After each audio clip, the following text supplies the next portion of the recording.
আসসালামু আলাইকুম রহমতুল্লাহি বারকাতু। সকল প্রবাসী ভাই এখন যে যে দেশে আছেন, আল্লাহ তালার রহমতে আল্লাহ তালা যেন সবাইরে সুস্থ রাখেন এবং হালাল রুজি করার তৌফিক দেন। আল্লাহ তালার কাছে এটাই দোয়া করি। আর একে অন্য মনে করুকা বেশি বেশি করে নামাজ পড়িয়া দোয়া করবা, দেশের প্রতি দোয়া করবা। আর যারা ছাত্রছাত্রী ভাইয়েরা আছেন যেভাবে বাজার এরপরে সব মার্কেট উর্কেট মনিটরিং করা, এভাবে দেশটারে সুন্দরভাবে সুষ্ঠুভাবে মনে করো অর্থবর্তীকালীন সরকারে সুন্দরভাবে দেশটা চালানি আল্লাহ তালার কাছে সবাই দোয়া করমু।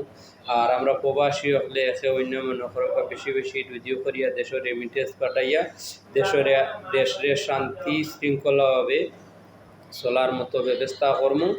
আর বিশেষ করে মনে করুকা দেশে যারা আছেন এরা বিভিন্ন ধরনের উস্কানিমূলক না করিয়া দেশের শান্তিভাবে চলার চেষ্টা